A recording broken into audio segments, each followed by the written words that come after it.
இந்த சிவலிங்கத்தை ஆண்டுக்கு ஒரே ஒரு நாள்தான் முழுமையாக காண முடியும். ஏன் தெரியுமா? உத்திரகோசமங்கை மங்களநாதர் கோயில் தமிழ்நாட்டின் ராமநாதபுரம் மாவட்டத்தில் அமைந்த ஒரு பழமையான சிவத்தலம்.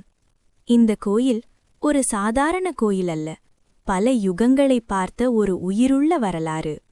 பாரம்பரிய வரலாற்று குறிப்புகளின்படி உத்திரகோசமங்கை கோயில் 20,000 ஆண்டுகளுக்கு மேல் பழமையானது என்று கூறப்படுகிறது. சங்ககாலத்துக்கும் முன்னரே இங்கு சிவ வழிபாடு நடைபெற்று வந்ததாக நம்பப்படுகிறது. இந்த தலத்தில் அருள்பாலிக்கும் சிவன் மங்களநாதர் அல்லது மங்களேஸ்வரர் என்றழைக்கப்படுகிறார். இங்குள்ள நடராஜர் சிலையின் மிகப்பெரிய சிறப்பு என்னவென்றால், இந்த நடராஜர் சிலை பச்சை மரகத கல்லால் உருவாக்கப்பட்டுள்ளது. இங்குள்ள 6 அடி உயரமுள்ள நடராஜர் சிலை முழுவதுமாக மரகதத்தாலானது. ஆண்டுதோறும் ஆருத்ரா தரிசனத்தன்று மட்டுமே சந்தன காப்பு நீக்கப்படும். மார்கழி மாத திருவாதிரை வருடத்தில் ஒருமுறை மட்டுமே முழுமையாக கொண்டாடப்படுகிறது. அப்போது சந்தனம் பூசப்பட்ட சிலை முழுவதுமாக அகற்றப்பட்டு மகா அபிஷேகம் செய்யப்பட்டு தரிசனத்திற்கு வைக்கப்படும்.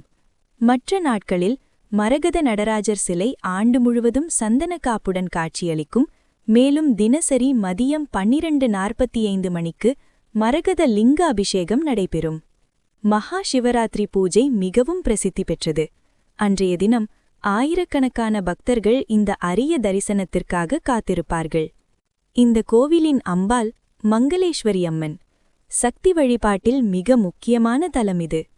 திருமண தடை, குடும்ப நலம், மன அமைதி போன்ற வேண்டுதல்களுக்கு இந்த அம்மன் மிகவும் பிரசித்தம். புராணங்களின்படி சிவபெருமான் பார்வதி தேவிக்கு சிவ தத்துவ ரகசியங்களை உபதேசித்த இடம்தான் இந்த உத்திரகோசமங்கை.